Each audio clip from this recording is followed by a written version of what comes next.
Hey everyone, आप सभी का बहुत बहुत वेलकम इस कंप्लीट पाइथन कोर्स में।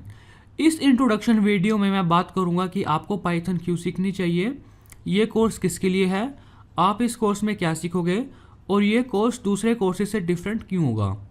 तो सबसे पहले बात करते हैं कि आपको पाइथन क्यों सीखनी चाहिए।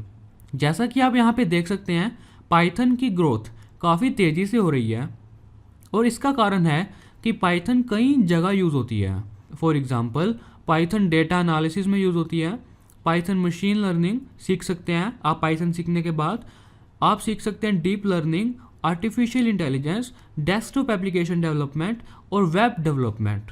ये सब काम आप पाइथन से कर सकते हैं। बड़ी बड़ी companies like YouTube, Instagram, Google, Pinterest, Quora, ये सभी कंपनीज यूज़ करती हैं पाइथन।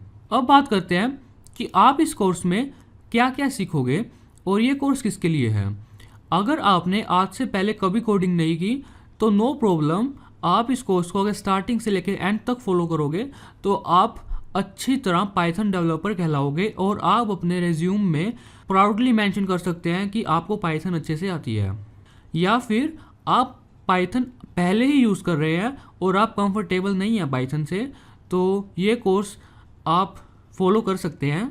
या फिर अगर आपको प्रोग्रामिंग लैंग्वेज आती है बट ये नहीं पता कि सॉफ्टवेयर कैसे बनते हैं, तो आप ये कोर्स फॉलो कर सकते हैं, क्योंकि इस कोर्स में हम सीखेंगे कि हम डेस्कटॉप एप्लीकेशन कैसे बनाते हैं।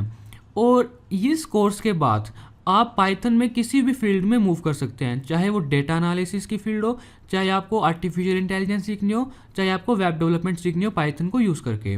अब बात करते हैं ये कोर्स दूसरे कोर्सेज से डिफरेंट क्यों है। इस कोर्स को मैंने चैप्टर वाइज डिवाइड किया है।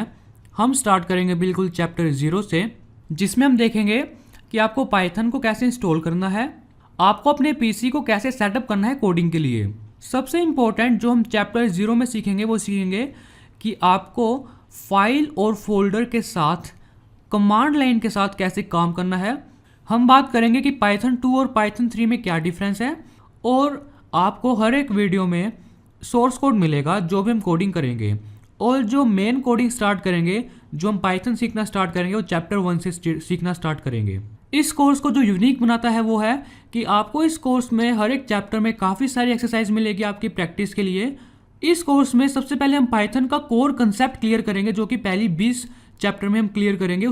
उसके बाद पाइथन हम डेटाबेसेस के साथ यूज़ करेंगे। हम देखेंगे कि हम GUI एप्लीकेशन कैसे बना सकते हैं पाइथन के साथ। हम क्रिप्टोग्राफी देखेंगे, रेगुलर एक्सप्रेशंस देखेंगे और ऐसे हम खुद के सॉफ्टवेयर बनाएंगे। बट सबसे पहले हम कंप्लीट पाइथन क्लियर करेंगे अपनी पहले 20 चैप्टर्स में। और काफ़ी सारे कोचिंग इंस्टीट्यूट और काफ़ी सारे ऑनलाइन ट्यूटोरियल्स स्किप करते हैं पाइथन के यूनिक फीचर्स को, जो कि पाइथन को काफ़ी यूनिक बनाती है, और वो हम स्किप नहीं करेंगे। चैप्टर नंबर 8 से लेकर चैप्टर नंबर 15 तक हम काफ़ी ऐसी चीज़ें देखेंगे जो कि पाइथन को यूनिक बनाती हैं, और आप 10-10 लाइन का कोड एक एक लाइन में लिख पाओगे अगर आप चैप्टर 8 से लेकर चैप्टर 15 तक अच्छे से फॉलो करोगे। गाइस, कई सारे लोग पाइथन सीखते हैं बट बहुत सारे लोग एक्सपीरियंस डेवलपर का कोड रीड नहीं कर पाते। क्यों? क्योंकि वो चीज़ें वो सीखते ही नहीं जो एक्सपीरियंस डेवलपर यूज़ करता है। बट इस ट्यूटोरियल में हम सब कुछ सीखेंगे और भी बहुत कुछ सीखोगे आप इस कोर्स में, और कोई भी नई चीज़ होगी मैं इसी प्लेलिस्ट में ऐड करूँगा। कोई नई चीज़ें आती रहेंगी और मैं इस प्लेलिस्ट में ऐड करता जाऊँगा। और गाइस, मैं आपको प्रॉमिस करता हूँ मैं आपको पाइथन अच्छे से सिखा के रहूँगा। Thank you for watching this video, और आप अब इस कोर्स को फॉलो कर सकते हैं। अगर आपने मेरे चैनल को अब तक सब्सक्राइब नहीं किया तो प्लीज़ सब्सक्राइब कीजिए और इस वीडियो को शेयर कीजिए।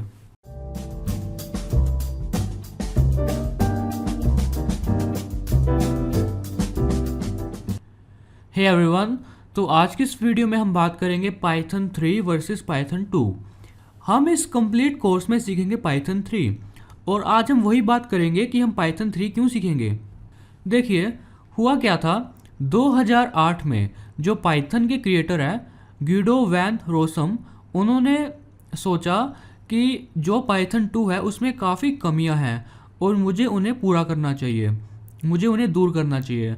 तो उन्होंने क्या किया, कंप्लीट पाइथन 3 रिलीज़ की 2008 में। बट एक प्रॉब्लम थी उस टाइम। प्रॉब्लम क्या थी जो पाइथन 3 थी वो बैकवर्ड कंपैटिबल नहीं थी। मतलब आप पाइथन 2 का कोड पाइथन 3 से नहीं चला सकते थे। ज़्यादा डिफरेंस नहीं था, बट जितना भी था बैकवर्ड कंपैटिबल नहीं था। और एक और प्रॉब्लम थी, वो क्या थी, जो बड़ी बड़ी कंपनीज थी उन्होंने अपना सारा कोड पाइथन 2 में लिखा हुआ था और उनको पाइथन 3 में माइग्रेट करना था, तो ये भी काफ़ी प्रॉब्लम थी। और तीसरी प्रॉब्लम क्या थी कि पाइथन 3 बैकवर्ड कंपैटिबल तो है नहीं, उसके बाद जो पाइथन 2 में जो लाइब्रेरीज थी, ठीक है, उन्हें पाइथन 3 के लिए फिर से लिखना पड़ा, ठीक है। और 2008-10 तब तक पाइथन 3 के लिए काफ़ी सारी लाइब्रेरीज नहीं थी, तो इसलिए क्या डिसाइड हुआ कि पाइथन 3 को हम कॉन्टीन्यूसली इम्प्रूव करते रहेंगे, इसकी लाइब्रेरीज आती रहेंगी और पाइथन 2 को भी हम मेंटेन करके रखेंगे। ओके, बट आज 2018 आ चुका है और अब क्या है, सारी की सारी कंपनीज जितनी भी हैं जो पाइथन 2 यूज़ कर रही थी वो सारी माइग्रेट कर चुके हैं पाइथन 3 की तरफ। पाइथन 3 में सारी लाइब्रेरीज हैं जो पाइथन 2 में थी और पाइथन 3 की परफॉर्मेंस भी काफ़ी बेटर है पाइथन 2 से। इसीलिए आज अगर हम सीखना चाहेंगे तो पाइथन 3 ही सीखना चाहेंगे।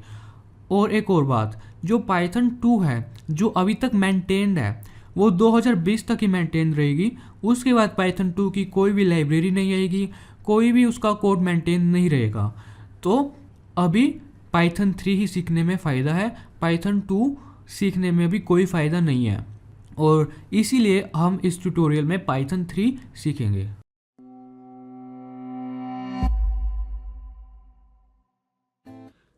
हे एवरीवन, वेलकम बैक। आज के इस वीडियो में आपको बताऊंगा कैसे आपको पाइथन इंस्टॉल करनी है, वीएस कोड इंस्टॉल करना है और गिट बैश इंस्टॉल करना है। इन तीनों टूल्स को हम यूज़ करेंगे अपनी पाइथन की कोडिंग के लिए। तो स्टार्ट करते हैं। सबसे पहले python.org इस वेबसाइट पे जाऊंगा मैं। ओके, और यहाँ पे आपको दिख रहा होगा, यहाँ पे डाउनलोड सेक्शन में पाइथन 3.8.2 आपको यहाँ पे दिख रही है, ठीक है। यहाँ पे आपको करना क्या है, नीचे जाना है और अपने ऑपरेटिंग सिस्टम के अकॉर्डिंग डाउनलोड करनी है आपको, ठीक है। और यहाँ पे मेरे को दिख रहा है, मैं विंडोज़ यूज़ कर रहा हूँ तो मेरे को दिख रहा है यहाँ पे विंडोज़ x86-64 एग्जीक्यूटेबल इंस्टॉलर। मैं जूम करके दिखाता हूँ आपको। ओके, तो यहाँ पे मुझे दिख रहा है, तो मैं इस पर क्लिक करूँगा। ओके, तो ये डाउनलोड होना स्टार्ट हो चुका है। इतना डाउनलोड हो रहा है, इतना हम दूसरा सॉफ्टवेयर इंस्टॉल करते हैं, वीएस कोड। ओके, मैं इस वेबसाइट पे जाऊंगा वीएस कोड, और जो पहली वेबसाइट है इस पे जाऊंगा मैं। ये लिंक मैं आपको इस वीडियो के डिस्क्रिप्शन में भी दे दूंगा, ठीक है। उसके बाद जो भी ऑपरेटिंग सिस्टम आप यूज़ कर रहे होंगे उसके अकॉर्डिंग यहाँ पे डाउनलोड लिंक आ जाएगा आपके पास, डाउनलोड फॉर विंडोज़। तो मैं यहाँ पे क्लिक करता हूँ। ओके, और यहाँ पे डाउनलोड होना स्टार्ट हो जाएगा। ओके, तो ये डाउनलोड होना शुरू हो चुका है और उसके बाद मैं यहाँ पे सर्च करूँगा गिट, या फिर मैं यूज़ करूँगा डाउनलोड गिट। मैं सर्च करूँगा और यहाँ पे आपको दिख रहा है गिट SCM डाउनलोड्स। ओके, मैं इस पर क्लिक करूँगा। ओके, और यहाँ पे अपने ऑपरेटिंग सिस्टम के अकॉर्डिंग मैं डाउनलोड करूँगा। मैं विंडोज़ यूज़ करूँ तो मैं विंडोज़ का डाउनलोड करूँगा यहाँ पे।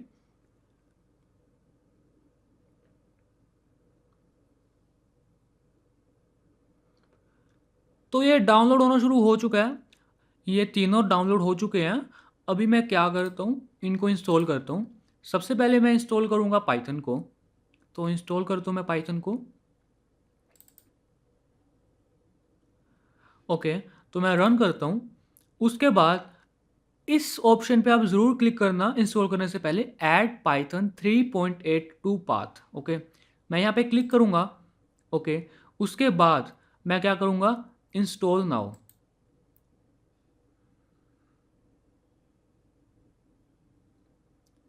पाइथन इंस्टॉल हो चुकी है, मैं इसे क्लोज करता हूँ। इसके बाद मैं इंस्टॉल करूँगा वीएस कोड को। पाइथन के बाद आप किसी भी ऑर्डर में इंस्टॉल कर सकते हैं, मैं वीएस कोड को इंस्टॉल करता हूँ। ओके, उसके बाद मैं रन करता हूँ और रन करने के बाद आई एक्सेप्ट द एग्रीमेंट, उसके बाद नेक्स्ट, उसके बाद नेक्स्ट, उसके बाद नेक्स्ट।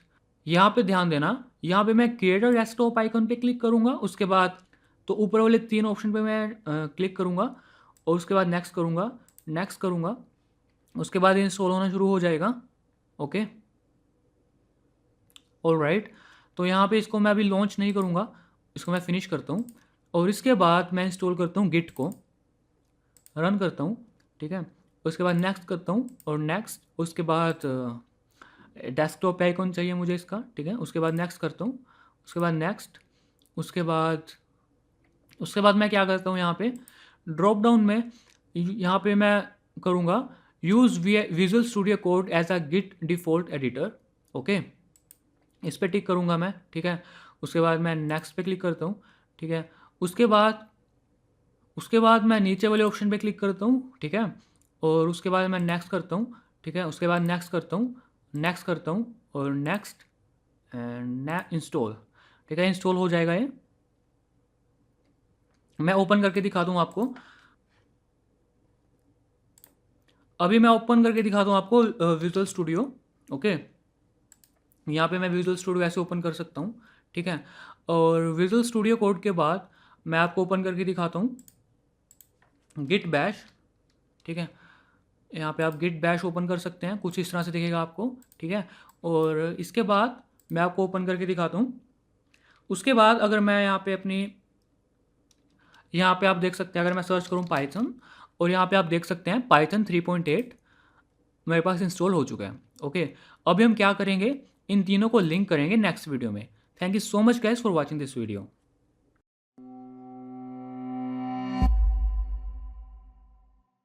हे एवरीवन, वेलकम बैक। आज के इस वीडियो में हम बात करेंगे कैसे हम विजुअल स्टूडियो कोड को गिट बैश के साथ इंटीग्रेट करेंगे, ओके। उसके बाद हम बात करेंगे कि हमने गिट बैश को यूज़ क्यों किया, उसके बिना भी हमारा काम चल सकता था। उसके बाद हम बात करेंगे विजुअल स्टूडियो कोड के कुछ फीचर्स के बारे में, हम विजुअल स्टूडियो कोड को एक्सप्लोर करेंगे, ओके। तो स्टार्ट करते हैं। सबसे पहले मैं ओपन करता हूँ विजुअल स्टूडियो कोड। तो मैं विजुअल स्टूडियो कोड को ओपन करता हूँ। तो अभी ये विजुअल स्टूडियो कोड अभी मुझे कुछ इस तरह से दिख रहा है, ठीक है। तो अभी सबसे पहला काम जो हम करने वाले हैं विजुअल स्टूडियो कोड में, यहाँ पे आप देख सकते हैं राइट साइड में, यहाँ पे हमारे पास इस ऑप्शन को देखिए एक्सटेंशंस, ठीक है। आप इसको ओपन कर सकते हैं कंट्रोल शिफ्ट और एक्स प्रेस करके, ठीक है, एक्सटेंशन, या फिर यहाँ पे क्लिक कर सकते हैं। यहाँ पे सर्च कीजिए पाइथन। पाइथन को सर्च करने के बाद यहाँ पे जो सबसे पहली एक्सटेंशन है पाइथन, जो कि माइक्रोसॉफ्ट की तरफ से है, अगर मैं इस पर क्लिक करूँ, हो सकता है आपके विजुअल स्टूडियो कोड में पहले से इंस्टॉल हो, ठीक है। बट जिनके विजुअल स्टूडियो कोड में पहले से इंस्टॉल नहीं है, वो क्या करें, वो इसको ऐसे इंस्टॉल करें, ठीक है। इसको इंस्टॉल होने दीजिए। इसमें टाइम लग सकता है अगर आपका इंटरनेट स्लो है तो। मेरा इंटरनेट अभी स्लो है तो इसमें थोड़ा टाइम लग सकता है, 5-6 मिनट लग सकते हैं। तो इसको इंस्टॉल होने दीजिए। हाँ जी, ये इंस्टॉल हो चुका है, ठीक है।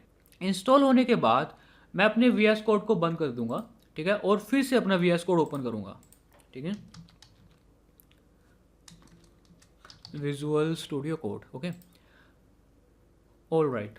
तो विजुअल स्टूडियो कोड को मैंने ओपन कर लिया, ठीक है। अब बात करते हैं कि हमने गिट बैश को क्यों डाला, ठीक है, और ये टर्मिनल क्या चीज़ है, ठीक है। देखिए, अभी हम पाइथन में कोडिंग करेंगे, ठीक है।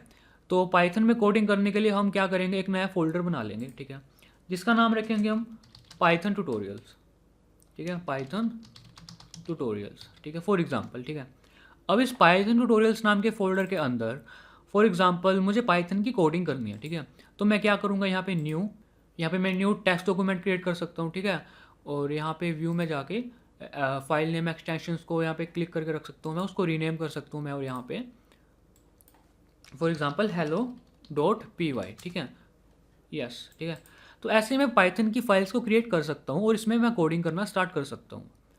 बट ये तरीका डेवलपर्स के लिए कन्वीनियंट नहीं है, ठीक है। डेवलपर्स क्या करते हैं, डेवलपर्स इसी टर्मिनल से अपनी फाइल्स या फोल्डर्स को क्रिएट करते हैं कोडिंग के दौरान, ठीक है। जब आप प्रोफेशनली कोडिंग करोगे तो आपके पास ढेर सारे फोल्डर्स होंगे और आपको बार बार फाइल्स क्रिएट करनी पड़ेगी, बार बार फोल्डर्स क्रिएट करने पड़ेंगे, ठीक है। आपको कुछ कमांड्स लिखनी होगी, तो उन सब काम के लिए हम यूज़ करते हैं टर्मिनल, ठीक है। अभी जो विंडोज़ के साथ टर्मिनल आता है वो है पावर शेल, ठीक है। आप पावर शेल भी यूज़ कर सकते हो, बट जो डेवलपर्स की पसंद है वो रहती है बैश, ठीक है। क्योंकि क्योंकि एक टाइम ऐसा आता है जहाँ पे डेवलपर्स को लिनक्स की कमांड्स रन करनी होती है, ठीक है। और बिल्कुल लिनक्स जैसी कमांड के लिए हम यूज़ करते हैं बैश, ठीक है। तो इसीलिए पावर शेल भी यूज़ कर सकते हैं, बट पावर शेल सारी की सारी कमांड्स को नहीं सपोर्ट करता, ठीक है। इसीलिए हम यूज़ करते हैं बैश, ठीक है। अब मैं बताता हूँ पावर शेल का काम क्या होगा, बैश का काम क्या होगा, ठीक है। ऑलराइट, ठीक है। अभी मैं इसको यहाँ से क्या करता हूँ, क्रॉस कर देता हूँ अभी फॉर एग्जांपल। अभी यहाँ पे पाइथन ट्यूटोरियल्स है जहाँ जो मेरा फोल्डर है। अगर मैं यहाँ पे राइट क्लिक करूँ और मैं क्या करता हूँ ओपन विथ कोड, ठीक है, तो मेरा ये मेरा पूरा का पूरा फोल्डर ओपन हो जाएगा इसके साथ, ठीक है। आप यहाँ पे देख सकते हैं, नेविगेट कर सकते हैं अपने फोल्डर को। मैं थोड़ा जूम कर लेता हूँ, ठीक है। तो आप यहाँ पे नेविगेट कर सकते हैं, पाइथन ट्यूटोरियल्स नाम का फोल्डर है मेरा, ठीक है। आप इस फोल्डर में नई फाइल क्रिएट कर सकते हैं इससे, न्यू फाइल, ठीक है। और न्यू फाइल का नाम रख सकते हैं फॉर एग्जांपल आप hello2.py, ठीक है। और एंटर हिट कर सकते हैं और नई फाइल क्रिएट हो जाएगी। और अगर मैं दिखाऊँ आपको, ये देखिए यहाँ पे नई फाइल क्रिएट हो चुकी है, ठीक है। एक तो ये तरीका है, ठीक है। और यहाँ पे एक ऑप्शन आ रहा है मेरे पास, लिंटर पाईलिंट इज़ नॉट इंस्टॉल्ड, ठीक है। आप इसको इंस्टॉल कर लीजिए, ठीक है। उसके बाद है IntelliCode Python support requires you to use Microsoft Python language server preview, ठीक है। इसको मैं enable it and reload window भी कर सकते हैं और लेटर भी कर सकते हैं। तो मैं क्या करता हूँ, मैं इसमें कर देता हूँ enable it and reload window, ठीक है। ओके ओके, तो ये हो चुका है, ठीक है। तो अभी मैंने आपको क्या बताया यहाँ पे, अभी अगर आपके पास ये दो ऑप्शन नहीं आए तो कोई बात नहीं, आ जाएंगे, उनकी ज़रूरत नहीं है अभी हमें, ठीक है। वो सिर्फ लिंटर क्या होता है, जब आप कोडिंग करते हैं तो सजेशंस देता है लिंटर, ठीक है। तो उसकी ज़रूरत नहीं है अभी, ठीक है। आप बाद में कभी भी इंस्टॉल कर सकते हैं वो, उसको उसकी टेंशन मत लो, ठीक है। जो मैं समझा रहा हूँ वो समझो, ठीक है। तो यहाँ पे एक तो तरीका है ये, ठीक है। और आप यहाँ पे क्या कर सकते हैं, यहाँ पे आप एक नया फोल्डर क्रिएट कर सकते हैं। फॉर एग्जांपल मैं फोल्डर क्रिएट करता हूँ न्यू, और नया फोल्डर क्रिएट करने के लिए मैंने क्या किया, यहाँ पे आप राइट क्लिक करके यहाँ पे न्यू फोल्डर क्रिएट कर सकते हैं, या फिर यहाँ पे न्यू फोल्डर यहाँ से क्रिएट कर सकते हैं, ठीक है। तो मैं यहाँ पे से for example new folder create करता हूँ, फॉर एग्जांपल न्यू फोल्डर, ठीक है। तो आप देख सकते हैं यहाँ पे न्यू फोल्डर क्रिएट हो चुका है, ठीक है। बट जो डेवलपर्स होते हैं वो क्या करते हैं, वो फटाफट आप देखेंगे वो क्या करेंगे, कमांड्स यूज़ करेंगे, ठीक है। फॉर एग्जांपल नया फोल्डर क्रिएट करने के लिए MKDIR space for example new two नाम का मेरे को एक फोल्डर क्रिएट करना है, ठीक है। तो मैं एंटर हिट करूँगा, ठीक है। तो क्या हो गया, एक न्यू2 नाम का एक फोल्डर क्रिएट हो चुका होगा, ठीक है। तो इस तरह की कमांड से हम नेविगेट कर सकते हैं अपने पूरे एक्सप्लोरर को, ठीक है। हम फाइल्स क्रिएट कर सकते हैं, फाइल्स को डिलीट कर सकते हैं, कॉपी कर सकते हैं, रीनेम कर सकते हैं, मूव कर सकते हैं अपनी फाइल्स को, ठीक है। और बहुत कुछ कर सकते हैं, ठीक है। और इसके लिए अभी हम क्या यूज़ करें, पावर शेल। बट हम पावर शेल नहीं यूज़ करेंगे, हम यूज़ करेंगे गिट बैश, ठीक है। और आपको नहीं पता तो गिट एक टूल भी है जिससे हम आगे चल के यूज़ करेंगे, ठीक है, गिट और गिट बैश, ठीक है। और इसलिए हम यहाँ पे यूज़ करेंगे बैश, ठीक है। बैश क्या है, बैश एक कमांड लाइन शेल है, ठीक है। तो उसको यूज़ करेंगे। उसको यूज़ करने के लिए मैं क्या करूँगा, सबसे पहले फाइल्स में जाऊँगा, उसके बाद प्रेफरेंसेस में जाऊँगा, सेटिंग में जाऊँगा, ठीक है। उसके बाद यहाँ पे जो दिख रहा है ये आइकन, ठीक है, इस पर क्लिक करूँगा मैं, ठीक है। इस पर क्लिक करूँगा, ठीक है। हो सकता है यहाँ पे अभी कुछ भी ना आ रहा हो, ठीक है, डोंट वरी, ठीक है, इसकी टेंशन मत लेना, ठीक है। अगर पहले से कुछ आ रहा है तो ठीक है, अगर कुछ नहीं आ रहा तो कोई दिक्कत नहीं है, ठीक है। उसके बाद क्या करना है, यहाँ पे सर्च करना है integrate bash with VS code, ठीक है। मैं इसको सर्च करता हूँ, ओके। ये सर्च करने के बाद जो पहला लिंक मिलेगा मैं उस पर क्लिक करता हूँ,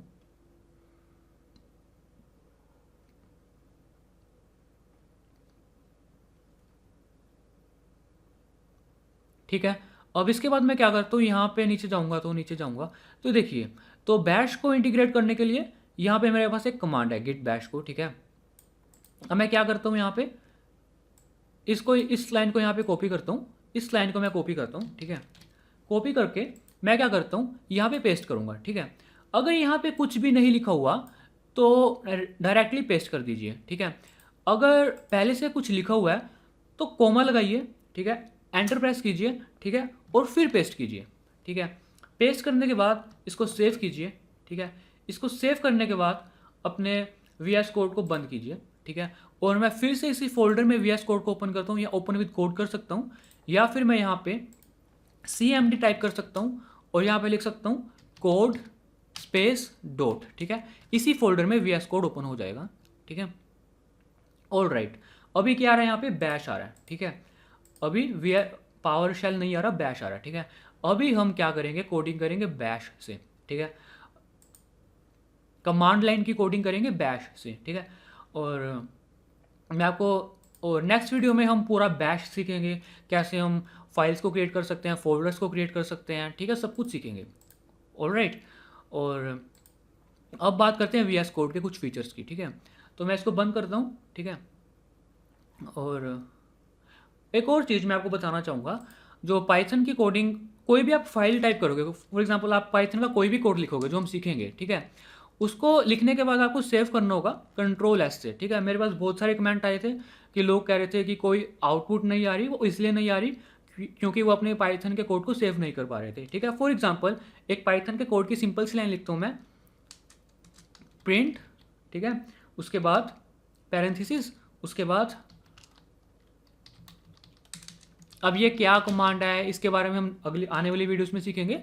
ये लिखने के बाद आप फाइल और यहाँ पे सेव पे क्लिक कर सकते हैं, या फिर Ctrl+S प्रेस करके सेव कर सकते हैं, ठीक है। ओके, अब इसको मैं बंद करता हूँ, ठीक है। और ओके, अब मैं बात करता हूँ वी एस कोड की, ठीक है। वी एस कोड के कुछ फीचर्स की, ठीक है। सबसे पहले तो आप अगर सेटिंग में जाएंगे, प्रेफरेंसेस में जाएंगे, सेटिंग में जाएंगे, ठीक है, आप यहाँ पे अपना फ़ॉन्ट साइज़ बढ़ा सकते हैं। फॉर एग्जांपल यहाँ पे फ़ॉन्ट साइज़ मैं करता हूँ 16, ठीक है, आप इसको बढ़ा सकते हैं, ठीक है। और उसके बाद आप क्या कर सकते हैं, यहाँ पे थीम चेंज कर सकते हैं। फॉर एग्जांपल प्रेफरेंसेस, यहाँ पे कलर थीम, ठीक है। मैं अपने ट्यूटोरियल्स में यूज़ करूँगा थीम्स, ठीक है। मैं यूज़ करूँगा फॉर एग्जांपल लाइट प्लस, ठीक है, मैं लाइट प्लस थीम यूज़ करूँगा, ठीक है। और ऐसे ही आप, और जैसे जैसे हम कोडिंग करेंगे आप वी एस कोड के साथ अच्छे से फैमिलियर हो जाओगे, ओके। और अब बात करते हैं, अभी हमने वी एस कोड के साथ गिट बैश को इंटीग्रेट कर लिया, ठीक है।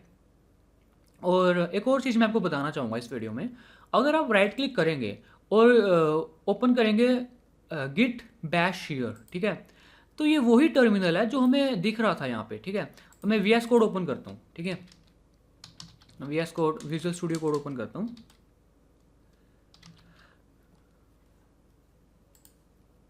ठीक है। जो विजुअल स्टूडियो कोड में जो टर्मिनल है, अब टर्मिनल कैसे आएगा विजुअल स्टूडियो कोड में, ठीक है। कंट्रोल और टिल्ड, टिल्ड कहाँ पे मिलेगा, बिल्कुल राइट साइड में आपके कीबोर्ड पे, ठीक है, टैब है जहाँ पे, उसके ऊपर, ठीक है। कंट्रोल और टिल्ड वो प्रेस करेंगे तो आपके पास एक टर्मिनल ओपन हो जाएगा, ठीक है। तो टर्मिनल ओपन हो गया, ये सेम टर्मिनल जो आपको नीचे दिख रहा है, ठीक है, इसको आप क्लोज भी कर सकते हैं Ctrl+Tilde बटन प्रेस करके, ठीक है, ओपन कर सकते हैं और क्लोज कर सकते हैं, ठीक है। और ये जो टर्मिनल है, ये टर्मिनल, अब इस टर्मिनल में फॉर एग्जांपल मैं कोई कमांड लिखता हूँ, नेक्स्ट वीडियो में हम पूरी कमांड सीखेंगे कैसे हम नेविगेट करते हैं, फोल्डर्स को क्रिएट करते हैं, ठीक है। अभी फॉर एग्जांपल मेरे को एक कमांड लिखनी है mkdir फोल्डर बनाने के लिए, फॉर एग्जांपल new3 नाम का फोल्डर बनाना है, तो मैं एंटर हिट करूँगा तो new3 नाम का एक फोल्डर बन जाएगा, ठीक है। क्रॉस करता हूँ, और ये जो टर्मिनल मैंने खोला यहाँ से गिट बैश शेयर, ठीक है, ये टर्मिनल और जो विजुअल स्टूडियो कोड के साथ टर्मिनल था दोनों सेम है, ठीक है, बस हमने इसी टर्मिनल को उसके साथ इंटीग्रेट कर दिया, ठीक है। अब मैं इसके साथ अगर यही कमांड लिखूँ, फॉर एग्जांपल इसको मैं जूम करता हूँ और यहाँ पे लिखूँ अगर मैं mkdir new4 फॉर एग्जांपल, तो new4 नाम का एक फोल्डर बन चुका है, ठीक है। हम बात करेंगे अब इस गिट बैश के साथ काम कैसे करना है, ठीक है, कैसे हमें इसे ओपन करना है, ठीक है, और फाइल्स फोल्डर्स को कैसे नेविगेट करना है, अच्छे से सीखेंगे। Thank you so much guys for watching this video. Hey guys welcome. तो कल कई लोगों को एक प्रॉब्लम आ रही थी, कल की वीडियो में मैंने आपको बताया था कि आपको गिट बैश को वी एस कोड के साथ कैसे इंटीग्रेट करना है, और मैंने आपको बताया था कि पाइथन वी एस कोड और गिट बैश कैसे इंस्टॉल करना है। उसके बाद मैंने आपको कमांड लाइन के ट्यूटोरियल दिया था, बट कई लोगों का जो पाइथन का कोड है वो रन नहीं हो रहा गिट बैश में, एक एरर आ रही है उनके पास, पाइथन कमांड नॉट फाउंड। उस एरर को कैसे फिक्स करना है उसके बारे में हम बात करेंगे। सबसे पहले ये बात करते हैं वो एरर क्यों आ सकती है। वो एरर इसलिए आ सकती है, हो सकता है आप जब पाइथन आपने इंस्टॉल की हो तो आपने ऐड टू पाथ वाला ऑप्शन ना सेलेक्ट किया हो। ठीक है, ये चेक करने के लिए आपकी जो पाइथन है वो आपके सिस्टम वेरिएबल में एडिड है या नहीं है, वो कैसे चेक करेंगे। सबसे पहले आपको एक कंप्यूटर की विंडो खोलनी है, नॉर्मल विंडो। उसके बाद आपको यहाँ पे प्रॉपर्टीज़ में जाना है। प्रॉपर्टीज़ में जाने के बाद यहाँ पे चेन सेटिंग्स में जाना है। चेन सेटिंग्स के बाद आपको यहाँ पे एडवांस में जाना है। उसके बाद यहाँ पे एनवायरनमेंट वेरिएबल्स में जाना है। अब आप यहाँ पे देख सकते हैं, यहाँ पे एक है यूज़र वेरिएबल फॉर हर्षित, एक है सिस्टम वेरिएबल। इसमें यूज़र्स वेरिएबल फॉर हर्षित का मतलब क्या है। एक्चुअली मेरे लैपटॉप में 2 यूज़र हैं, एक मैं हूँ, एक मेरा भाई है। ये जो मैं अभी विंडो चला रहा हूँ ये मैं अपने अकाउंट से चला रहा हूँ, एक मेरे भाई का अकाउंट भी है यहाँ पे। ठीक है, तो ये इसका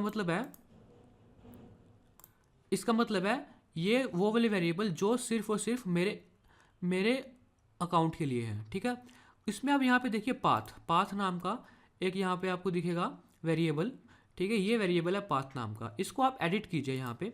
और यहाँ पे देखिए क्या पाइथन का कोई पाथ है यहाँ पे आप देख सकते हैं यहाँ पे मेरा पाइथन का पाथ एडिड है। ये देखिए ये 32 बिट पाइथन का पाथ यहाँ पे एडिड है। ठीक है, अगर आपको यहाँ पे कोई पाइथन का पाथ नहीं दिख रहा तो आप क्या करिए, आप जाइए यहाँ पे सी में, उसके बाद सी के बाद आपको जाना है यूज़र्स में, उसके बाद अपने अकाउंट में, उसके बाद आपको करना क्या है, यहाँ पे ऐप डाटा में जाना है। और ये जो ऐप डेटा होगा ये हाइड होगा, इसको शो करने के लिए आपको यहाँ पे ऊपर व्यू में जाना है और व्यू में जाके यहाँ पे हिडन आइटम को ऐसे शो करना है। उसके बाद यहाँ पे आपको दिखेगा ऐप डेटा, उसके बाद ऐप डेटा के अंदर आपको दिखेगा यहाँ पे लोकल के बाद आपको यहाँ पे जाना है प्रोग्राम्स में। प्रोग्राम्स के बाद यहाँ पे पाइथन है, और यहाँ पे जो पाइथन है 64 बिट की और ये 32 बिट की। एक्चुअली जो मेरे विंडो है वो 64 बिट की है। जो 64 बिट वाली विंडोज़ होती हैं उसमें आप 32 बिट वाले प्रोग्राम भी रन कर सकते हो, तो इसलिए ये 32 बिट वाली पाइथन, ये 64 बिट वाली, और इसमें से कोई भी ओपन कर लीजिए। हो सकता है आपके कंप्यूटर में एक ही इंस्टॉल हो, पर मैंने दोनों इंस्टॉल कर रखी है। उसके बाद आपको ओपन करके यहाँ से पूरा पाथ यहाँ से कॉपी करना है।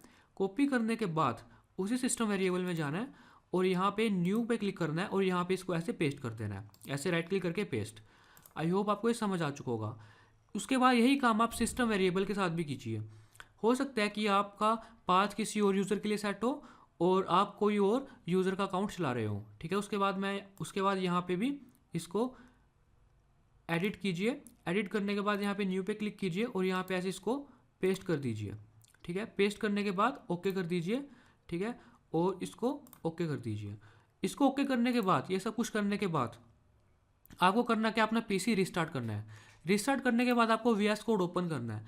वीएस कोड ओपन करने के बाद आपको प्रेस करना है कंट्रोल शिफ्ट और पी। कंट्रोल शिफ्ट और पी प्रेस करने के बाद आपको लिखना है यहाँ पे पाइथन के बाद लगाना है कोलन के बाद लिखना है आपको सेलेक्ट इंटरप्रेटर। सेलेक्ट इंटरप्रेटर पे यहाँ पे सिलेक्ट करना है आपको। ठीक है, और सेलेक्ट इंटरप्रेटर के बाद यहाँ पे आप देख सकते हैं, यहाँ पे ये मेरे कंप्यूटर में पाइथन 32 बिट वाली भी इंस्टॉल है, 64 बिट वाली भी इंस्टॉल है, और यहाँ पे एनाकोंडा पे इंस्टॉल है। हो सकता है आपके कंप्यूटर में एनाकोंडा इंस्टॉल ना हो, ये कोई चक्कर नहीं है, मैंने ऐसे इंस्टॉल किया था। बट यहाँ पे आपको एक इंटरप्रेटर सेलेक्ट करना है। फॉर एग्जाम्पल मैं सेलेक्ट करता हूँ यहाँ पे 32 बिट। ठीक है, 32 बिट सेलेक्ट करने के बाद अब यहाँ पे आपको इस वीएस कोड को फिर से रीलोड करना है, इसको बंद करना है और फिर से चलाना है। ठीक है, इसके बाद आपकी जो प्रॉब्लम थी वो फिक्स हो जाएगी। आई होप आपको ये वीडियो पसंद आई होगी।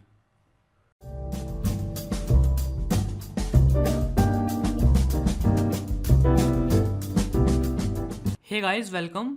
तो आज की इस वीडियो से हम सीखना स्टार्ट करेंगे कमांड लाइन। हम सीखेंगे कि हम कमांड लाइन को यूज़ करके फाइल्स और फोल्डर्स के साथ कैसे काम कर सकते हैं, हम कैसे फाइल्स को क्विकली क्रिएट कर सकते हैं, उन्हें रिमूव कर सकते हैं। हम देखेंगे कि हम फोल्डर्स को कैसे क्रिएट कर सकते हैं, उन्हें रिमूव कर सकते हैं। ऐसे हम देखेंगे कि हम फाइल्स को कॉपी और मूव कैसे कर सकते हैं, जो काम हम नॉर्मली विंडोज़ के GUI से करते हैं। फॉर एग्जांपल आपको नया फोल्डर क्रिएट करना है, आप यहाँ पे न्यू पे जाके नया फोल्डर क्रिएट कर देते हो। बट आज हम ये सब कुछ कमांड लाइन से करेंगे। तो कैसे करेंगे, देखिए हमने इंस्टॉल किया था गिट बैश और हमने गिट बैश को इंटीग्रेट किया था अपने VS कोड के साथ भी। तो अगर मैं कंट्रोल+Tilde दबाऊँ तो यहाँ से टर्मिनल ओपन हो जाएगा। ये टर्मिनल क्या है? ये गिट बैश है जो हमने इंटीग्रेट किया था इसके साथ। या फिर आप ऐसा काम कर सकते हैं, यहाँ पे डायरेक्टली गिट बैश यहाँ से रन कर सकते हैं। दोनों में से कहीं पे भी आप कोई भी कमांड लिख सकते हैं।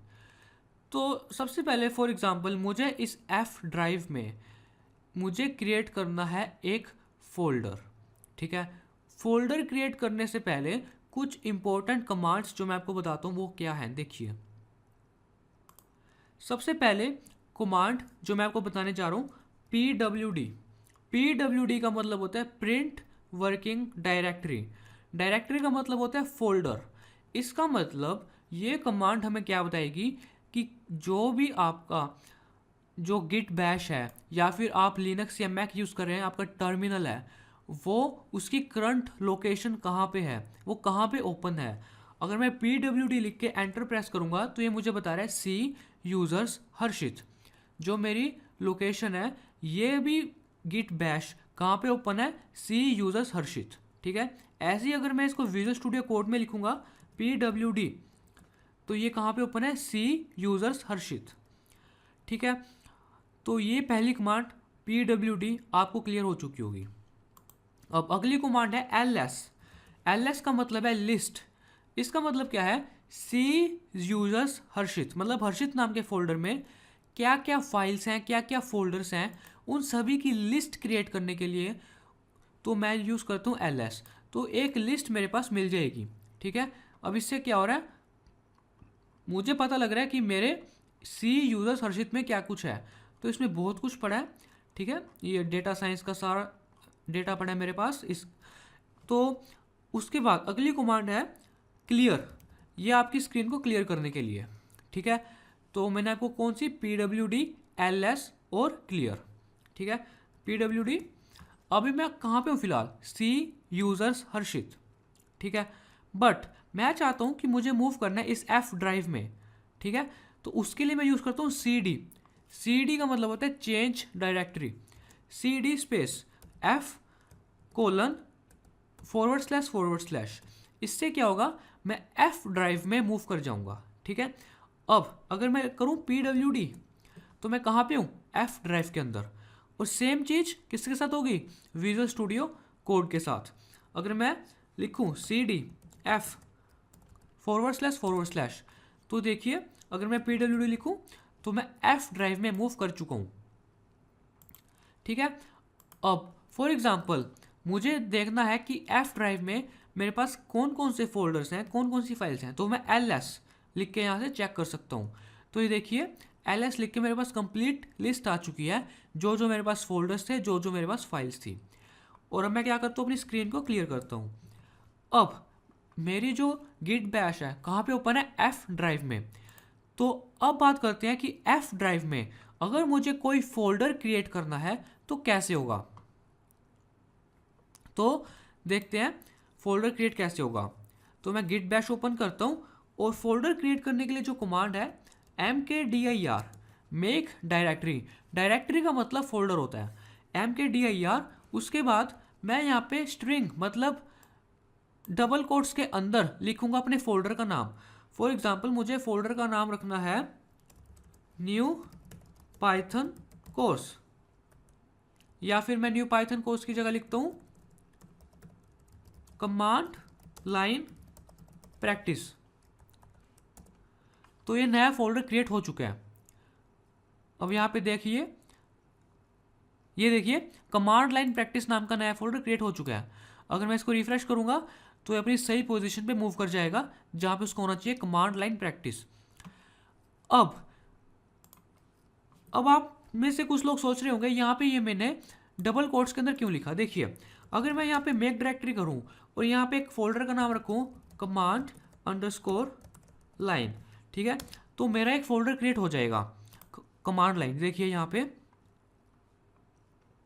ये देखिए अंडरस्कोर कमांड अंडरस्कोर लाइन, मेरा एक फोल्डर क्रिएट हो रहा है। बट अगर मुझे स्पेसेस देने हैं बीच में अपने फोल्डर के नाम के, for example mkdir command line practice 2, तो ऐसा देखिए अभी क्या हो रहा है, अभी तो ऐसा हो रहा है, ठीक है। देखिए अब यहाँ पे देखिए कमांड लाइन प्रैक्टिस 2, यहाँ पे 4 अलग अलग फोल्डर बन गए और मैं ऐसा नहीं चाहता था, ठीक है। और इसीलिए मैंने यहाँ पे डबल कोट्स के अंदर लिखा, मतलब अगर आपने स्पेसेस इंक्लूड कर दिए तो 4 अलग अलग फोल्डर क्रिएट हो गए और ऐसा मैं नहीं चाहता। अब जितने भी एक्स्ट्रा फोल्डर बने हैं यहाँ पे मैं उन्हें फ़िलहाल डिलीट कर देता हूँ। और अभी हम सीखेंगे कि हम कमांड लाइन से डिलीट कैसे करते हैं। अभी मैं मैन्युअली खुद से डिलीट कर देता हूँ, तो मैंने डिलीट कर दिए। अब मैं आपको बताता हूँ कि आपको किसी फोल्डर के अंदर मूव कैसे करना है। फॉर एग्ज़ाम्पल आपको यहाँ पे मूव करना है इस फोल्डर के अंदर कमांड अंडरस्कोर लाइन। तो इसके अंदर मूव करने के लिए आपको करना क्या होगा, सी डी का मतलब होता है चेंज डायरेक्टरी, मतलब चेंज फोल्डर। उसके बाद स्पेस, उसके बाद आपको यहाँ पे क्या लिखना है, देखिए अपने फोल्डर का नाम जिसमें आप मूव करना चाहते हैं, ठीक है। तो मुझे मूव करना है कमांड अंडरस्कोर लाइन, ठीक है। और अगर मैं एंटर करूँगा और अब मैं लिखूँ PWD, अब कहाँ पे है, अब कहाँ पे ये गिट बैश ओपन है, एफ ड्राइव, और एफ ड्राइव के अंदर एक कमांड लाइन नाम का एक फोल्डर है, उसके अंदर अभी है हम, ठीक है। और अगर अब मैं ls लिखूँ, मतलब इस कमांड लाइन नाम के फोल्डर के अंदर क्या क्या है देखते हैं। अभी इसके अंदर कुछ नहीं है, इस करके ls, और यहाँ पे मुझे कुछ नहीं नज़र आ रहा। अब बात करते हैं कोई फाइल कैसे क्रिएट करते हैं। हमने देखा फोल्डर कैसे क्रिएट करते हैं mkdir नाम की कमांड से, अब देखते हैं फाइल कैसे क्रिएट करते हैं। तो फाइल को क्रिएट करने के लिए हम यूज़ करते हैं टच, उसके बाद फाइल का नाम। फॉर एग्जांपल मुझे अपनी फाइल क्रिएट करनी है new underscore document dot txt, तो नई फाइल क्रिएट हो जाएगी। तो देखते हैं, देखिए यहाँ पे एक फोल्डर है कमांड लाइन, इसके अंदर देखिए नई फाइल आ चुकी है न्यू डॉक्यूमेंट डॉट txt, ठीक है। फॉर एग्जाम्पल मुझे क्या करना है, एक पाइथन की फाइल क्रिएट करनी है, ठीक है। For example hello dot py, तो इससे क्या होगा, पाइथन की फाइल क्रिएट हो जाएगी। ये देखिए hello डॉट py, ठीक है। फॉर एग्जाम्पल मुझे जावा के लिए एक फाइल क्रिएट करनी है, तो मैं सिंपली क्या करूँगा, hello डॉट जावा। तो आप यहाँ पे देख सकते हैं फाइल आप कैसे आसानी से क्रिएट कर सकते हैं। अब आपको सिखाऊंगा कि आपको बैक कैसे जाना है। फॉर एग्जांपल अभी आपको कमांड लाइन नाम के फोल्डर में हो, अगर आपको बैक जाना है तो आप यहाँ पे बैक स्पेस इससे जा सकते हैं, ठीक है। बट यही सेम काम हम कमांड लाइन में कैसे करेंगे, तो वो उसको करने के लिए हम यूज़ करते हैं cd स्पेस डॉट डॉट, यहाँ पे 2 डॉट लगानी है, इससे क्या होगा, बैक चले जाओगे, ठीक है। और अब मैं लिखूँ PWD, तो हम एफ ड्राइव के अंदर आ चुके हैं। आई होप आपको इतना समझ आ चुका होगा। अब बात करते हैं कि अगर हमें इस कमांड लाइन प्रैक्टिस नाम के फोल्डर के अंदर जाना हो तो कैसे जाएंगे। तो देखते हैं इसके अंदर कैसे जाएंगे। आपको सिंपली करना है cd, अब यहाँ पे इसके अंदर काफ़ी सारे स्पेसिस हैं, तो यहाँ पे मैं क्या करूँगा, cd space underscore double quotes के अंदर लिखूँगा कमांड लाइन प्रैक्टिस। तो मैं कमांड लाइन प्रैक्टिस नाम के फोल्डर के अंदर आ चुका हूँ, ठीक है। अब मैं देखिए यहाँ पे आ चुका हूँ मैं, और अगर मैं इस फोल्डर के अंदर कोई फाइल क्रिएट करना चाहता हूँ मैं कैसे करूँगा, touch new file dot py, इससे नई पाइथन की फाइल क्रिएट हो जाएगी। देखिए मैं बैक जाता हूँ और अब देखता हूँ फोल्डर के अंदर कमांड लाइन प्रैक्टिस नाम के न्यू फाइल डॉट py नाम की एक फ़ाइल क्रिएट हो चुकी है। और मान लीजिए मुझे बैक आना है, तो मैं cd स्पेस डॉट डॉट, अब मैं बैक आ जाऊँगा, ठीक है। तो अब आपने सीख लिया फाइल कैसे बनाते हैं, फोल्डर कैसे बनाते हैं, ठीक है। अब बात करते हैं किसी फोल्डर को रिमूव कैसे करते हैं, ठीक है। तो मान लो कि मुझे इस कंप्लीट फोल्डर को रिमूव करना है, ठीक है। तो इस फोल्डर को रिमूव करने से पहले मैं आपको एक और शॉर्टकट बताना चाहूँगा। शॉर्टकट क्या है, देखिए फॉर एग्जांपल मुझे कमांड लाइन नाम के फोल्डर के अंदर मूव करना है, तो मैं कैसे मूव करूँगा।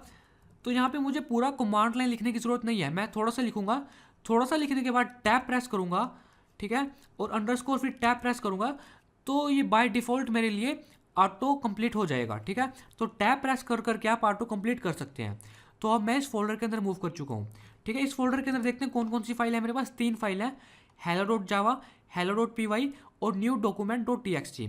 और फॉर एग्जाम्पल आपको किसी फाइल को रिमूव करना है, न्यू डॉक्यूमेंट डॉट txt, तो इस फाइल को आप कैसे रिमूव कर सकते हो, rm और स्पेस न्यू document.txt।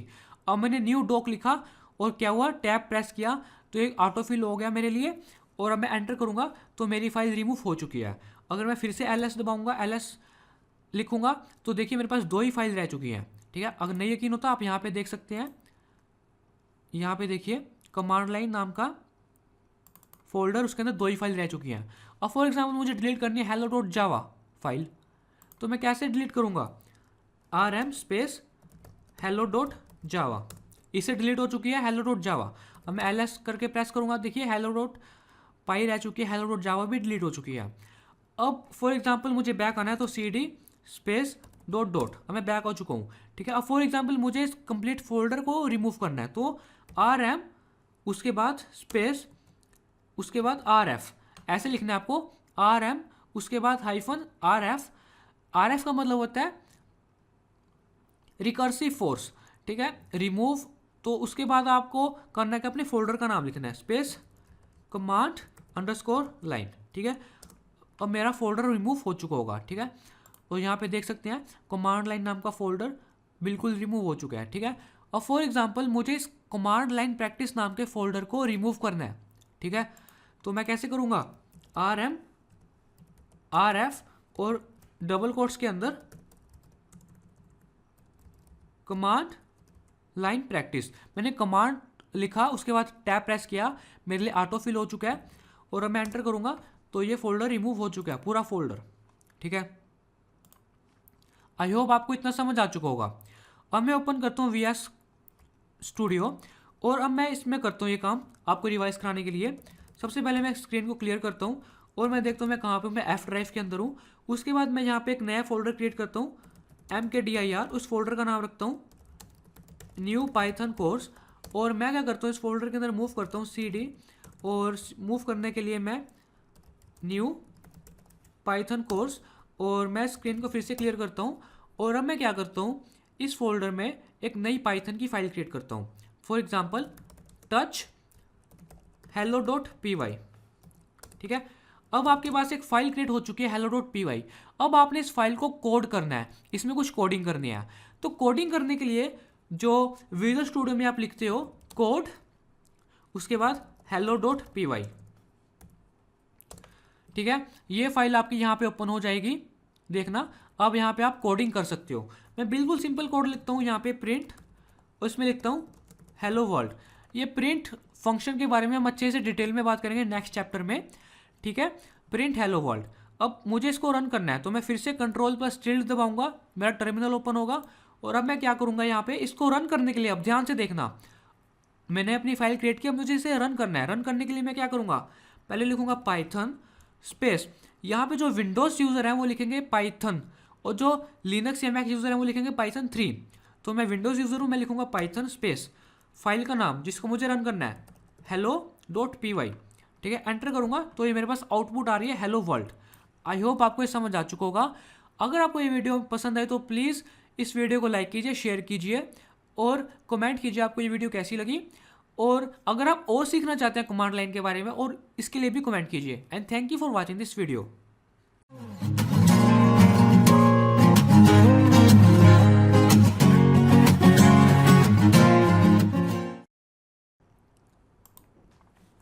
हे गाइस, वेलकम। तो आज की इस वीडियो में हम बात करेंगे कि हमने चैप्टर 0 में क्या क्या पढ़ा। हम चैप्टर 0 की समरी करेंगे आज, और साथ में मैं आपको थोड़ी और कमांड्स बताऊंगा जिसकी हेल्प से आप अपने फाइल्स या फोल्डर्स को नेविगेट कर सकते हैं। तो चलिए देखते हैं हमने चैप्टर 0 में क्या क्या पढ़ा। हमने चैप्टर 0 में बात की कि हम पाइथन 3 क्यों पढ़ेंगे। उसके बाद हमने बात की कि हम पाइथन गिट बैश और VS कोड को कैसे इंस्टॉल करेंगे। उसके बाद हमने इंटीग्रेट किया पाइथन VS कोड और गिट बैश को एक साथ। तो अभी ये मेरे पास VS कोड ओपन है। अगर मैं यहाँ पे कंट्रोल प्लस यहाँ पे टिल्ड वाला बटन दबाऊंगा तो मेरे पास यहाँ पे बैश ओपन हो जाएगा। यहाँ से आप इसको मिनिमाइज या मैक्सिमाइज कर सकते हैं। उसके बाद जिनका बैश यहाँ पे नहीं शो रहा वो कुछ गलतियाँ कर रहे हैं, जिसके लिए मैं वीडियो बना चुका हूँ आज। गाइस, तो हमने क्या बात की थी, हमने बात की थी pwd कमांड के बारे में, जो ये बताती है कि आप करंटली कहाँ पे ये बैश ओपन है। ठीक है, अगर आपको किसी ड्राइव में मूव करना है, फॉर एग्जांपल मुझे एफ ड्राइव में मूव करना है, तो मैं ऐसे मूव कर सकता हूँ। उसके बाद अगर मुझे फिर से यहीं पे आना है, जो बाय डिफ़ॉल्ट लोकेशन पे ये ओपन था, मुझे फिर से यहीं पे आना है जहाँ पे ये था, तो मैं सिंपली यहाँ पे इस टिल्ड बटन से आ सकता हूँ। कैसे? CD, उसके बाद ये टिल्ड। ये टिल्ड बटन आपको कीबोर्ड के लेफ्ट साइड में टैब के ऊपर देखने को मिलेगा। तो मैं फिर से वहीं पे आ चुका हूँ। अगर PWD लिखूँ तो मैं फिर से वहीं पे आ चुका हूँ। अब मैं इसको करता हूँ क्लियर और मैं मूव करता हूँ एफ ड्राइव में। अब मुझे एफ ड्राइव का कंटेंट देखना तो मैं LS लिख के देख सकता हूँ। और फॉर एग्जांपल मुझे यहाँ पे मूव करना है, फॉर एग्जांपल मुझे अपनी स्क्रीन क्लियर करनी है और मुझे यहाँ पे एक नया फोल्डर क्रिएट करना है। तो नया फोल्डर क्रिएट करने के लिए मैं MKDIR और यहाँ पे अपने फोल्डर का नाम लिख सकता हूँ। ठीक है, फॉर एग्जांपल मैं फोल्डर का नाम लिखता हूँ कमांड लाइन प्रैक्टिस 2। ठीक है, और अगर मुझे इस फोल्डर के अंदर मूव करना है तो मैं कैसे मूव कर सकता हूँ? CD के अंदर मैं लिख सकता हूँ कमांड लाइन प्रैक्टिस 2। ओके, और अब यहाँ पे मैं इस फोल्डर में मूव कर चुका हूँ। ठीक है, अब अगर आप यहाँ पे जाके देखेंगे तो यहाँ पे अगर मैं इसको रिफ्रेश करूँ, ये देखिए कमांड लाइन प्रैक्टिस 2 नाम का एक फोल्डर आ चुका है। ठीक है, अब मुझे करना क्या है? अब मुझे इस फोल्डर के अंदर एक पाइथन की फाइल क्रिएट करनी है। ठीक है, मैंने आपको बताया था कि आप टच लिख के फाइल क्रिएट कर सकते हैं। For example touch new file dot py। ठीक है, अगर मैं LS देखूं इस कमांड लाइन प्रैक्टिस 2 में अब कौन कौन सी फाइल्स हैं मेरे पास, न्यू फाइल नाम की एक फाइल बन चुकी है। अब मुझे इस फाइल को इस VS कोड में ओपन करना है। तो मैं ओपन करने के लिए क्या लिखूंगा? कोड, उसके बाद अपनी फाइल का नाम। ठीक है, यहाँ पे मैंने न्यू लिखा, उसके बाद टैब प्रेस किया, ये मेरी फाइल ऑटो कंप्लीट हो गई। उसके बाद मैं यहाँ पे एंटर करूँगा तो ये फाइल यहाँ पे ओपन हो जाएगी। ठीक है, अब आप यहाँ पे इसको कोड कर सकते हैं। कोडिंग करना स्टार्ट करेंगे हम चैप्टर 1 से। एक बात मैं आपको बताना चाहता हूँ, हमने यहाँ पे 2 काम किए। पहले अपनी फाइल को क्रिएट किया और फिर उसे यहाँ पे कोड किया। यहाँ पे कोड लिखा, पहले क्रिएट किया था टच करके, उसके बाद हमने कोडिंग करने के लिए कोड लिखा। बट VS कोड में एक फ़ायदा क्या है, आपको पहले फाइल क्रिएट करने की ज़रूरत नहीं है, आप डायरेक्टली लिख सकते हैं। For example code new file 2 dot py, मैंने क्रिएट नहीं किया, डायरेक्टली लिखा कोड, तो फिर भी आपकी फ़ाइल खुद क्रिएट हो जाएगी। अगर फाइल पहले से ही क्रिएट होगी तो वही फाइल खुल जाएगी। जैसे यहाँ पे न्यू फाइल वाली फाइल पहले से ही क्रिएट थी, तो यहाँ पे मैंने कोड लिखा और अपनी फाइल का नाम लिखा तो ओपन हो चुकी है। बट जब यहाँ पे फाइल पहले से क्रिएट नहीं होगी तो VS कोड खुद फाइल क्रिएट कर देगा। आई होप आपको इतना समझ आ चुका होगा। और मेरे पास ये 2 फाइल हैं। अगर मुझे इन फाइल को रिमूव करना है तो मैं कैसे रिमूव करूँगा? देखिए मैं रिमूव कैसे कर सकता हूँ। RM अपनी फाइल का नाम न्यू फाइल 2 डॉट py। अब ये फाइल हो चुकी है रिमूव। अब रह चुके हैं मेरे पास एक ही फाइल। अब फॉर एग्जांपल जो मेन बात मैं आपको सिखाना चाहता हूँ आज, आपने इस फाइल को रीनेम करना है। फॉर एग्जांपल मुझे न्यू फाइल नहीं रखना है इसका नाम, मुझे रखना है इसका नाम फाइल 1। तो आप कैसे कर सकते हो? हम इसके लिए यूज़ करते हैं MV। जो MV कमांड है ये 2 काम के लिए यूज़ करते हैं हम। पहला काम ये फाइल्स को मूव करने के लिए यूज़ करते हैं और दूसरा काम हम इससे अपनी फाइल्स को रीनेम भी कर सकते हैं। देखिए आपको करना क्या है, देखिए फॉर एग्जांपल आपको इस फाइल को रीनेम करना है तो आप सिंपली लिखेंगे MV, उसके बाद न्यू फाइल डॉट py, जो पुरानी फाइल का नाम था वो, उसके बाद स्पेस, उसके बाद नई फाइल का आप क्या नाम रखना चाहते हैं।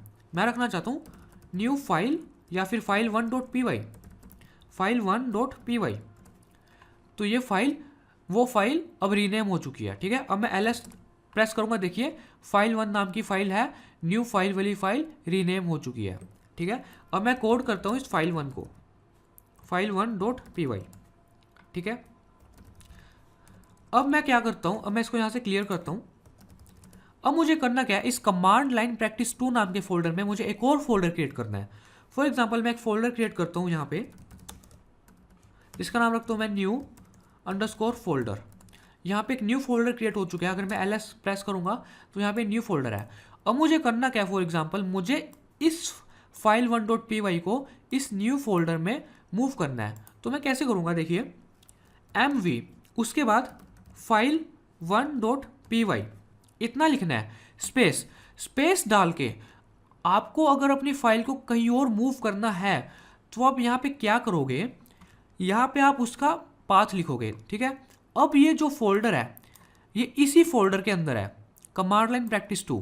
तो यहाँ पे आप लिखोगे डॉट, डॉट का मतलब इसी फोल्डर के अंदर एक फोल्डर है मेरे पास, ठीक है, और उस फोल्डर के अंदर है एक न्यू फोल्डर, इस फोल्डर के अंदर एक न्यू फोल्डर है, मुझे इस फाइल को यहाँ पे मूव करना है, ठीक है। तो ये फाइल रिमूव हो चुकी है, यहाँ से मूव होके ये यहाँ पे आ चुकी है, ठीक है। अगर मैं इसको बैलेंस प्रेस करूँ तो अब यहाँ पे देखिए सिर्फ एक न्यू फोल्डर है। अगर मैं अब क्लियर करूँ स्क्रीन को, न्यू फोल्डर के अंदर मूव करूँ, CD न्यू फोल्डर, और अब बैलेंस प्रेस करूँ तो देखिए मेरे पास फाइल 1.py है। यहाँ से इसको मैं कट कर दूँ, यहाँ पे देखिए फाइल 1.py है। अब मैं चाहता हूँ इस न्यू फोल्डर से मैं इस फाइल 1.py को मुझे मूव करना है इस पिछले फोल्डर में। मैं आपको यहाँ से ओपन करके दिखाता हूँ हमने क्या किया। हमारे पास एक फोल्डर था कमांड लाइन प्रैक्टिस 2, हमने इस फोल्डर में एक फाइल क्रिएट की फाइल 1.py, हमने उस फाइल को इस नए फोल्डर में मूव किया। अब मैं चाहता हूँ इस फाइल को मैं दोबारा एक स्टेप बैक, मतलब एक डायरेक्टरी बैक, इसी दोबारा कमांड लाइन प्रैक्टिस 2 वाले फोल्डर में मूव करना चाहता हूँ। तो आई होप आप गैस कर पा रहे होंगे हम इसको कैसे करेंगे। तो देखिए इसको कैसे करेंगे, पहले MV, उसके बाद अपनी फाइल का नाम जिसको आप मूव करना चाहते हैं, फाइल 1.py, उसके बाद आपको करना क्या है, यहाँ पे डबल डॉट लगाना है। डबल डॉट का मतलब एक फोल्डर पीछे, ठीक है। ऐसे फाइल मूव हो चुकी है। अगर मैं LS देखूँ अब वो फाइल न्यू फोल्डर में नहीं है, बट अगर मैं एक स्टेप पीछे हूँ, CD चेंज डायरेक्टरी बैक आऊँ और अब LS प्रेस करूँ तो देखिए फाइल 1.py फिर से वहीं आ चुकी है, ठीक है। तो फाइल 1.py और न्यू फोल्डर में कुछ नहीं है। आई होप आपको इतना समझ आ चुका होगा। अब बात करते हैं आप अपनी फाइल को कॉपी कैसे कर सकते हैं। फॉर एग्जाम्पल मुझे इस फाइल 1.py को इस न्यू फोल्डर में कॉपी करना है, तो मैं कैसे कॉपी कर सकता हूँ। कॉपी करने के लिए मैं यूज़ करूँगा CP, और CP उसके बाद किस फाइल को कॉपी करना है, न्यू फाइल डॉट py, या सॉरी मेरी फाइल का नाम था फाइल 1.py, और मुझे कॉपी क्या करना है इस कमांड लाइन प्रैक्टिस 2 नाम के फोल्डर में। इसी फोल्डर में बताने के लिए मैं लगाऊंगा सिंगल डॉट, उसके बाद /, उसके बाद मुझे किस में मूव करना है, एक न्यू फोल्डर वाला मेरे पास एक फोल्डर है, और मुझे इस फाइल को यहाँ पे कॉपी करना है। अगर मैं एंटर करूँगा तो अब देखिए यहाँ अगर मैं कमांड लाइन प्रैक्टिस 2 में देखूंगा तो फाइल 1.py यहाँ पे भी है। अगर मैं मूव करूँगा CD न्यू फोल्डर में और अब देखूंगा LS कमांड से तो फाइल 1.py अब यहाँ पे भी है। आई होप आपको इतना समझ आ चुका होगा कि न्यू फोल्डर में जो फाइल 1 है अब यहाँ पे भी है और यहाँ पे भी, मतलब आपको कॉपी भी करना आ चुका है और मूव भी करना आ चुका है फाइल्स को। अब बात करते हैं कि हमने ये सेटअप क्यों चुना। देखिए अब आप गिट बैश को यूज़ कर सकते हैं VS कोड के अंदर, और अब आप अपने गिट बैश से पूरे कंप्यूटर को नेविगेट कर सकते हैं, किसी भी फाइल को ओपन कर सकते हैं और किसी भी फाइल को रन कर सकते हैं। फॉर एग्जांपल मैं यहाँ पे बैक आता हूँ कमांड लाइन प्रैक्टिस 2 नाम के फोल्डर के अंदर जो मेरी फाइल है फाइल 1.py, इसको मैं कोड करता हूँ फाइल 1.py। इसको मैं यहाँ से इसको कोड करता हूँ, मैं यहाँ पे लिखता हूँ मैं प्रिंट हेलो वर्ल्ड, सिंपल सा। ये सब कुछ हम नेक्स्ट वीडियो से देखेंगे कि प्रिंट क्या है, प्रिंट फंक्शन क्या करता है, ये सब कुछ। तो अगर मुझे इसे रन करना है तो मैं क्या करूँगा, सिंपली देखिए सिंपली लिखूँगा पहले पाइथन, उसके बाद अपनी फाइल का नाम जिसे मुझे रन करना है, उसके बाद एंटर। ये मेरे पास आउटपुट आ चुकी है हेलो वर्ल्ड। अब अगर आपको इस कोड को फिर से रन करना है तो मैं फिर से क्या करूँगा, अपने बैश को ओपन करूँगा कंट्रोल पर टिल्ड बटन दबा के, और गाइस जो इस बैश को मैं फिर से क्लोज कर रहा हूँ वो मैं दोबारा कंट्रोल पर टिल्ड वही बटन से कर रहा हूँ, ठीक है।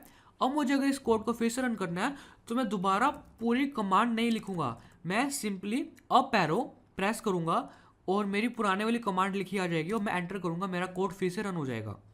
तो आप ऐसे अपने कोड को जितनी मर्जी बार रन कर सकते हैं। फॉर एग्जाम्पल मैं इस कोड में एक और बार कुछ लाइन लिखता हूँ प्रिंट के लिए, हर्षित, मैं अपना नाम लिखता हूँ, और अब मैं इस कोड को सेव करता हूँ कंट्रोल प्रेस करके। मैं फिर से रन करने के लिए अप एरो प्रेस करूँगा और यहाँ पे सेव कर लूँगा। हे गाइस, अगर आपने मेरे चैनल को अभी तक सब्सक्राइब नहीं किया तो प्लीज़ सब्सक्राइब कीजिए और प्लीज़ मेरी वीडियोस को अपने दोस्तों के साथ शेयर कीजिए and thank you for watching this video.